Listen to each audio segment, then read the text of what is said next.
22장의 말씀을 함께 은혜를 나누겠습니다. 여기 앞쪽에는 성물을 먹는 이 규례에 대해서 제사장들이 어떻게 그 성물을 취급할 것인가, 또 일반인들은 어떻게 성물을 대할 것인가에 대해서 나오고요. 그 17절부터는 하나님께서 기쁘게 받으시는 이 제물을 어떻게 드려야 하는가에 대해서 말씀해주고 있습니다. 여기 말씀에 보면 뒤쪽에 나오는 이 하나님이 기쁘게 받으시는 제물이 어떠한 제물인가, 여기 계속 반복적으로 나오는 것들이 있습니다. 이 19절에 보면 이렇게 되어 있죠. 기쁘게 받으심이 되도록 소나 양이나 염소의 흠없는 수컷으로 드려라. 여기 21절에도 서원한 것 자유로 예물을 드리려 하든지 뭐 화목 제물을 드리려 하든지, 후반절에 보면 기쁘게 받으심이 되도록 아무 흠이 없는 온전한 것으로 그렇게 드려라. 또 29절에도 그렇게 나옵니다. 너희가 여호와께 감사 제물을 드리려거든 너희가 기쁘게 받으심이 되도록 드릴지니라. 그러니까 이 제물을 드릴 때 하나님이 기쁘게 받으심이 되도록 하나님이 원하시는 그런 제물이 되도록 받으심직할 만한 것들로 올려드려라, 이렇게 말씀하고 있습니다. 온전한 예물, 온전한 제물을 올려드려라. 또 감사제 같은 경우는 규례를 잘 준행해서 드려라, 그렇게 말씀하고 있죠. 근데 하나님이 기쁘게 받으시지 않으시는 것들도 있습니다. 그 반대 것을 말씀해 주고 있는데 여기 20절에 보면 그렇게 되어 있죠. 흠 있는 것은 무엇이나 너희가 드리지 말 것은 그것이 기쁘게 받으심이 되지 못할 것이니라. 흠이 있는 제물을 드리면 하나님이 기쁘게 받을 수 없다라고 말씀합니다. 구체적인 것으로는 이제 22절에 뭐 상한 것, 또 눈먼 것, 배임당한 것, 종기 있는 것, 습진이 있는 것, 뭐 여러 가지 것들이 나오고 있습니다. 그러니까 불완전한 짐승을 하나님께 제물로 드릴 수 없다. 그런 것들은 하나님이 기쁘게 받으심이 되지 않는다라고 말씀을 하고 있습니다. 이제 왜 이렇게 말씀을 하시냐? 이게 마음의 문제에 달려 있기 때문에 그렇습니다. 우리가 작은 것을 하나 해도 하나님께 드리는 것은 거기에 우리의 마음이 담겨야 하고요, 진실해야 하고요, 우리 정성이 거기에 함께 올려지는 것이죠. 이 제물을 하나님이 어떻게 이것을 표현했냐면 25절에 보면은 이게 내 음식이다, 음식. 25절에 너희는 외국인에게서도 이런 것을 받아 너희의 하나님의 음식으로 드리지 말라. 그러니까 그 24절에서 연결이 되는 말씀인데요. 뭐 고안 상한 것, 치였던 것, 터졌던 것, 배임당한 것, 그런 재물을 뭐 죽지 일보 직전에 있는 그런 재물들, 뭐 이런 것들을 집에서도 쓸모없는 것들, 가치가 떨어진 것들, 그런 것들을 나에게 예물로 드리지 마라. 그거는 내가 먹는 음식이다. 우리가 레위기 앞쪽에 이 제사 규례를 살펴보면서도 그게 하나님이 기쁘게 받으시는 향기가 된다 그러셨고, 그게 음식이라 오늘도 똑같이 말씀을 하고 있습니다.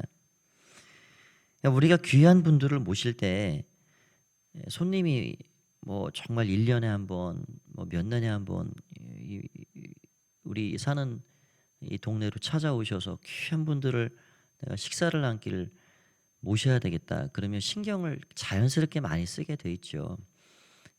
내가 좋아하는 음식을 결정하는 게 아니고, 그분이 뭘 좋아하시나, 그 어떤 종류를 해야 되는가, 그것도 기본적으로 고민이고, 거리는 어떠한가, 분위기는 괜찮은가, 여러 가지 것들을 다 고려해서 그 손님이 정말 편안하게 잘 한 끼지만 식사를 기쁘게 맛있게 드실 수 있도록 우리가 기본적으로 자연스럽게 마음을 쓰게 돼 있는 것이죠. 그게 자연스러운 일입니다. 그 사람에 대한 어떤 격을 우리가 예우해드리고 그렇게 존중해드리는 것이죠. 우리가 사람과의 관계에서 식사를 함께하고 식사를 대접하는 일도 그분에 대한 격을 생각하고 예의를 차려드리고 존중을 표현해 드리고 하는 게 그게 우리 마음입니다. 하나님께 드리는 제물도 마찬가지라는 거죠. 이게 내 음식이다. 우리가 하나님께 이게 뭐 날마다 제사를 드리는 것도 아니고 때가 됐을 때 하나님께 제물 잡아서 올려 드리는데 이 제물이라는 거는 나와 같은 지금 상태 그것을 올리는 거예요. 그러니까 예배자가 하나님께 어떤 흠을 가지고 왔고 때가 묻어 왔어도 그것을 예수님의 그 십자가 보혈 그 제물이 죽는 그 일을 통해서 내 죄가 사함 받는다 이런 마음으로 올려드리는 것이기 때문에 그런 온전한 마음 정성이 들어있는 마음 그런 마음을 가지고 하나님께 올려드려야 된다. 그래서 이런 어떤 뭐 제물의 종류까지 말씀하시는 것은 하나님 앞에 우리가 정말 하나님 경외하는 그런 그 심정을 잃지 않고 하나님 예배할 수 있도록 그렇게 하나님을 존중하고 하나님의 격을 올려드리고 그런 마음으로 드릴 수 있도록 우리에게 말씀해주고 계신다라는 사실입니다. 하나님은 우리가 친밀히 우리의 앞에 모시고 옆에 모시고 그렇게 동행해야 할 그런 하나님이시지만 우리가 그 하나님이 정말 소중한 분이다. 소중한 분이기 때문에 그 하나님을 경외하고 그 하나님을 늘 우러러보고 그런 하나님에 대한 기본적인 마음을 잃지 않고 살아가기를 원하신다 하는 것도 우리가 늘 기억해야 합니다. 더 넓게 생각한다면 우리가 드리는 예배가 하나님께서 기쁘게 받으시는 예배가 되어야 되겠죠. 우리가 예배를 늘 드리는데 내가 그거 기쁘게 받으심이 안 된다. 오늘 그런 표현들이 이제 여러 차례 나오죠. 그러니까 이왕 우리가 예배 자리에 나와 예배를 드리고 하나님 경배하고 찬양하고 하는데 내가 기쁘게 받으심이 되게 해라. 하나님이 기쁘게 받으시는 예배를 드려야 그게 귀한 예배가 되는 겁니다. 안타까운 거는 우리가 예배를 한다고 했는데 그거 내가 기쁘게 받으시면 안 되겠다라고 말씀하시는 일이 혹 생긴다든지 하면 안타까운 일이 되겠죠. 그래서 늘 하나님이 기쁘게 받으시는 그런 영과 진리, 마음과 정성을 담아드리는 우리가 온전한 제물로 하나님 앞에 나아가길 원합니다. 그런 마음으로 우리가 예배해야 하겠습니다. 여기 또 이런 규정들이 나오는데요. 27절 말씀에 보면 이런 말씀이 있습니다. 숫소나 양이나 염소가 나거든 이래 동안 그것의 어미와 같이 있게 하라. 여덟째 날 후에는 여호와께 화제로 예물을 드리면 기쁘게 받으심이 되리라. 그러니까 새끼가 태어나면 일주일 정도는 그 어미와 함께 있게 해라. 그 다음에 뭐 새끼를 잡든 어미를 잡든 제물로 드릴 수 있다. 그게 하나님이 기쁘게 받으실 만한 것이다. 또 28절에 보면은 암소나 암양을 막론하고 어미와 새끼를 같은 날에 잡지 말라. 그러니까 하나님은 이 부모 공경에 대해서 우리에게 강조하고 여러 차례 말씀해 주셨죠. 인간관계의 어떤 기본적인 가장 바탕이 되는 질서를 부모 자식 간의 이 관계에 두었습니다. 이 동물에게까지 연장이 됐다 할 수가 있죠. 어미와 한날 어미와 새끼를 같이 잡지 마라. 이게 어떤 관계의 질서의 가장 기본이 되는 것이기 때문에 같이 잡지 마라. 시간차를 두고 해라. 이게 좀 비슷한 말씀으로 여기 나오는 말씀은 아니지만 그런 말씀도 있습니다. 신명기 14장 21절 말씀에는 너희는 너희 하나님 여호와의 성민이라 거룩한 백성이다. 그러기 때문에 너는 염소 새끼를 그 어미의 젖에 삼지 마라. 이게 무슨 말이냐면 새끼를 어미의 젖에 삼지 마라. 그러니까 젖이라는 거는 새끼가 먹고 마시는 음식인데 그 어미의 젖에 새끼를 삶아서 그렇게 제물로 드리든지 그렇게 음식을 취해 먹든지 그렇게 하지 마라. 그러니까 부모 자식 간의 어떤 이런 이 규정, 이 질서 이런 것들을 말씀해 주고 있고요. 이런 걸 보면 하나님이 정말 짐승에까지 어떤 면에서는 굉장히 자비로우신 하나님, 생명을 소중하게 생각하시는 하나님으로 생각할 수가 있습니다.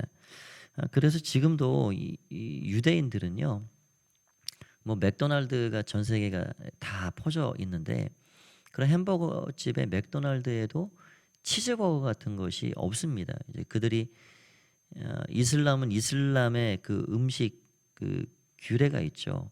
근데 이 유대인들은 또 유대교 이 레위기 11장을 철저히 근거하고 이런 말씀을 규정 삼아서 그들이 코시어 푸드라고 그들만의 이 율법 규정에 위한 음식 규례를 따라서 먹습니다. 그러니까 이 치즈버거 같은 게 이 고기 패티하고 또 우유 제품, 이 치즈가 함께 들어가 있기 때문에 반드시 한 입으로 이 우유와 고기를 같이 먹지 않습니다. 예, 시간차를 두고 먹는 거죠. 이런 규정을 따라서 그들이 여전히 그렇게 하고 있는 겁니다. 우리가 정확한 어떤 하나님의 의도는 그렇게 알 수는 없지만 하나님께서 왜 이런 규정까지 우리에게 주시는가? 하나님이 어떠한 이 자식과 부모와의 관계의 질서, 생명의 소중함 이런 것들을 우리에게 말씀하시지 않나 이런 생각이 들어옵니다. 한 가지를 더 좀 생각을 해본다면 여기 2절에도 나오고 32절에도 나오는 말씀이 있는데요. 여기 2절에 보면 이렇게 되어 있습니다. 아론과 그의 아들들에게 말하여 그들로 이스라엘 자손이 내게 드리는 그 성물에 대하여 스스로 구별하여 내 성물을 욕되게 함이 없게 하라. 나는 여호와이니라. 그 성물에 대해서 스스로 구별해라. 스스로. 예, 이게 오늘 여기 22장에 이 성물에 대해서 이런 말씀, 저런 말씀을 주고 계시지만 그러나 여기에 다 담겨 있지는 않죠. 그래서 스스로 구별할 수 있도록 그래서 스스로 구별해서 어떻게 해야 하는가? 하나님의 거룩한 성호, 그 하나님의 이름을 욕되게 하지 않게 해라. 그게 32절 마지막에도 나옵니다. 32절에도 너희는 내 성호를 속되게 하지 마라. 나는 이스라엘 자손 중에서 거룩하게 함을 받을 것이니라. 나는 너희를 거룩하게 하는 여호와요. 하나님의 그 거룩한 이름, 그 이름을 속되게 하지 마라. 여러분, 이 말은 우리가 어떤 일을 할 때 그 일 때문에 하나님의 거룩한 이름을 욕되게 하지 마라. 하나님의 거룩한 이름이 욕을 먹거나 그렇게 하나님의 이름이 땅에 떨어지도록 그렇게 하지 마라.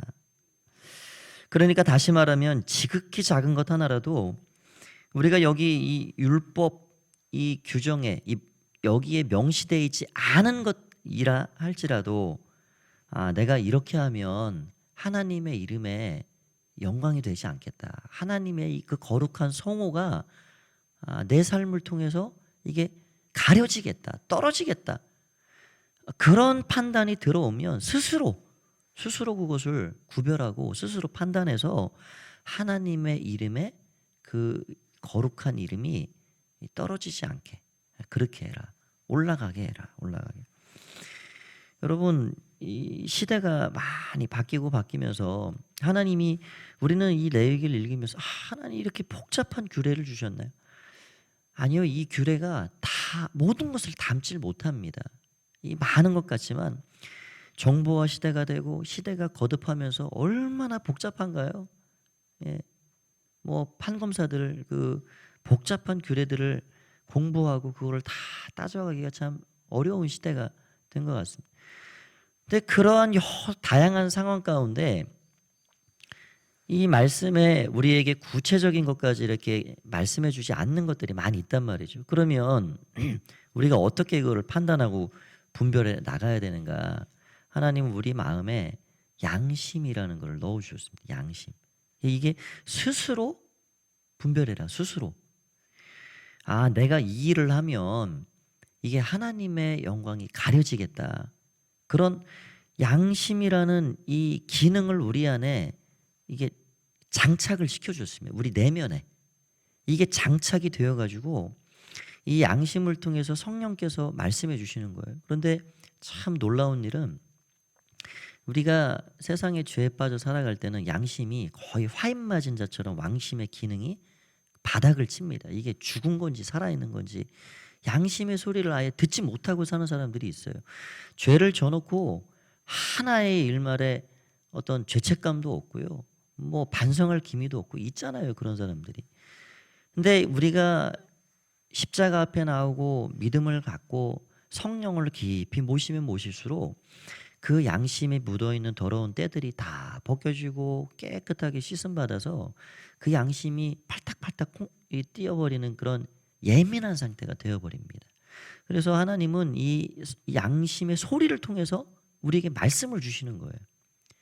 성령의 음성을 들었다, 많은 부분이 우리의 내면 깊은 곳에서 말씀하십니다. 양심이라는 기능을 하나님이 우리 내면에 장착해 주셨어요. 그 통로를 통해서 우리에게 말씀을 주시는 겁니다. 그 예민해진 양심이 우리에게 말씀을 하죠. 내가 이 일을 하면 안 되겠다. 그래서 우리가 그런 말씀이 있어요. 로마서 14장 23절에 의심하고 먹는 자는 정죄되었나니. 그러니까 마음에 꺼리끼는 마음이 있으면 그건 죄가 된다는 거예요. 양심이 그거를 지금 증거하고 우리에게 사인을 주고 있는 겁니다. 너 조금이라도 꺼리끼지? 그럼 그거 하면 안 되는 거야. 우리에게 그런 사인을 주는 거예요. 그러니까 꺼리끼는 마음, 의심하는 마음, 그런 마음으로 뭔가를 한다. 아, 내가 요거를 해서는 오늘 거룩한 하나님의 성호가 이게 가려지겠다. 바닥에 떨어지겠다. 나로 인해서 교회가 욕을 먹겠다. 그런 꺼리끼는 마음이 양심을 통해서 발동이 되면 그거는 하지 않을 겁니다. 예. 믿음으로 이거는 내가 해도 관계없겠다. 그런 거는 믿음으로 하는 거는 다 괜찮습니다. 그래서 믿음을 따라 하지 아니하는 것은 다 죄다. 이런 말씀을 우리에게 주고 있죠. 그래서 우리가 일상생활에서 이것을 할 거냐 하지 말 거냐 판단이 잘 안 되거든. 양심에 꺼리낌이 있느냐 없느냐. 예. 우리가 세상 불신자들이 가진 양심보다는 상당히 수준이 올라가 있습니다. 성령과 동행하는 성령의 음성을 듣고 살아간 사람들은 양심이 살아있죠. 예, 하나님 양심을 아주 깨끗하고 기능이 활발하게 움직일 수 있도록 우리에게 그 기능을 살려주시죠. 그래서 우리는 양심의 법, 이 양심의 법을 우리가 따라서 그 기능을 통해서 우리의 삶에 말씀하시는, 다양하게 말씀하시는, 우리가 늘 어떤 상황에 이 성경 66권을 맨날 찾아볼 수가 없잖아요. 우리가 늘 깊이 공부하고 나가지만 복잡한 이 세상을 살아가면서 이걸 해야 돼 말아야 돼 할 때 늘 맡기고 기도하고 나아갈 때 하나님이 이 양심의 법을 통해서 나에게 어떤 말씀을 주시는가, 그런 소리를 잘 듣고 우리가 하나님의 이름이 이 일 때문에 올라갈 것인가 떨어질 것인가, 내가 이 일 때문에 교회가 덕이 될 것인가 욕을 먹을 것인가, 이런 것들을 잘 분별해서 우리가 판단 기준을 세워가는 겁니다. 오늘 2절에 나온 그대로 스스로 구별해라. 스스로 충분히 할 수 있다. 스스로 구별해서 하나님의 거룩한 성호를 욕되게 하지 말아라. 이런 말씀을 우리에게 주고 있습니다. 늘 성령의 음성에 민감하고 성령의 음성에 귀를 기울이고, 그래서 우리의 내면의 양심의 법을 통해서 말씀하시는 그 주님의 음성을 잘 듣고, 그래서 하나님의 우리의 삶을 통해서 우리의 목적은 그거죠. 내 삶을 통해서 하나님의 영광이 드러나기 원합니다. 우리 기도 제목이고요. 그런 삶을 우리는 살아가야 하겠습니다. 오늘도 복된 하루 되시고 믿음으로 승리하시는 여러분 다 되시기를 간절히 축원드립니다. 기도하겠습니다. 하나님 아버지 은혜를 감사합니다. 오늘 스스로 구별하여 하나님의 그 성호를 욕되게 하지 말라 말씀하셨는데, 주님, 우리의 내면에서 여전히 말씀해 주시고 또 우리의 갈 길을 지도하시고 우리에게 세밀하게 우리 귓전에 또 우리의 마음에 그렇게 하나님 뜻을 알려주시는 주님을 오늘도 생각합니다. 주님, 우리의 삶을 날마다 민감하게 해주시고 또 하나님이 기뻐하시고 원하시는 그런 삶의 모습으로 하나님 앞에 살아갈 수 있도록 도와주시옵소서. 오늘도 주의 성령과 동행하고 승리하는 그런 하루의 삶이 되기를 간절히 바라고 소원하올 때에 예수님의 이름으로 기도하옵나이다.